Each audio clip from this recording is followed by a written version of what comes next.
rendez-vous estival avec l'histoire. Tout l'été à 7h06 sur Europe 1 avant Historiquement Vôtre à 16h. On retrouve David Castello-Lopez. Bonjour David. Bonjour Lionel. Vous remontez David tous les matins aux origines d'un objet, d'une passion, d'une obsession de votre quotidien. Et aujourd'hui David, vous nous racontez sans fil les origines du Wi-Fi. Tout à fait. Lionel, vous vous souvenez de la première scène sensuelle qui vous a un petit peu émoustillé dans un film ? Oui, non. Oui. Vous l'avez en tête ? Non, pas vraiment, non. Moi, je peux vous dire la mienne. Vous le savez pas encore, mais moi j'ai une sexualité un petit peu particulière, donc je dirais que le premier film qui m'a émoustillé, c'était Les Aristochats. Voyez. Ah oui, quand même. Mais on se connaît pas assez encore pour que je vous explique pourquoi. Voilà. Pour la génération des gens qui sont nés, disons, dans les années folles, en revanche, la scène de film la plus hot du monde, elle était dans un film qui s'appelle toujours, puisqu'il existe, Extase. C'est réalisé par un monsieur tchèque, Gustav Machati. Extase, c'est l'histoire d'une jeune fille qui trompe son mari avec un homme plus jeune et plus beau que son mari. Et c'est considéré comme le premier film de l'histoire à montrer un orgasme féminin. Alors, c'est montré de façon assez voilée, hein, mais quand même, on ne peut pas se tromper. C'était en 1933, ça, et donc évidemment ça a fait scandale, mais ça a quand même lancé la carrière de l'actrice principale qui jouait la femme qui avait l'orgasme et qui s'appelait Eddie Lamar. Je sens que vous êtes en train de vous demander ce qu'une scène porno dans d'un film sorti il y a 90 ans peut bien avoir à faire avec le Wi-Fi, mais patience, vous allez le savoir, on y vient toujours. Alors avec ce succès plein de soufre, hein, Eddie Lamar, elle a attiré l'attention des studios américains.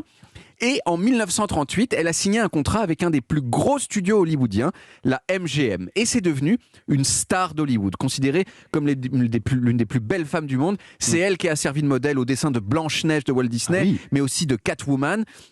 Le truc, c'est que parallèlement à cette carrière de sex symbole du cinéma, et même si elle avait arrêté l'école à 16 ans, Eddie Lamar, elle s'intéressait énormément à l'ingénierie. Et elle inventait des choses le soir chez elle entre deux tournages. Et puis est arrivée la Deuxième Guerre mondiale.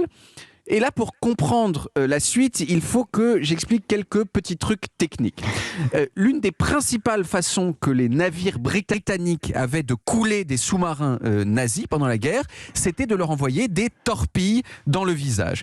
Et ces torpilles, elles étaient téléguidées avec une fréquence radio. Le problème, c'est que les Allemands ont vite compris comment interférer avec la fréquence choisie.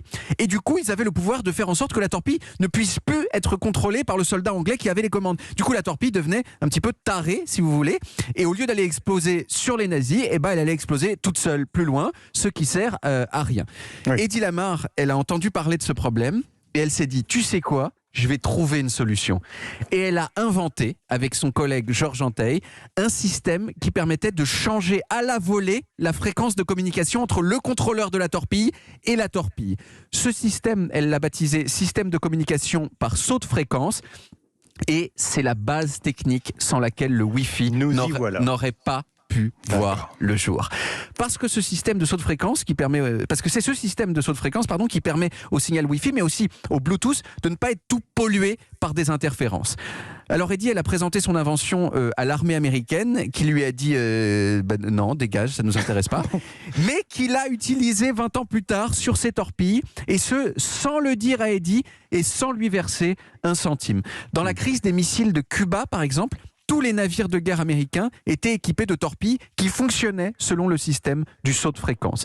En gros, Eddie Lamar, comme beaucoup d'autres après elle s'est faite bolosser par l'armée américaine. Incroyable.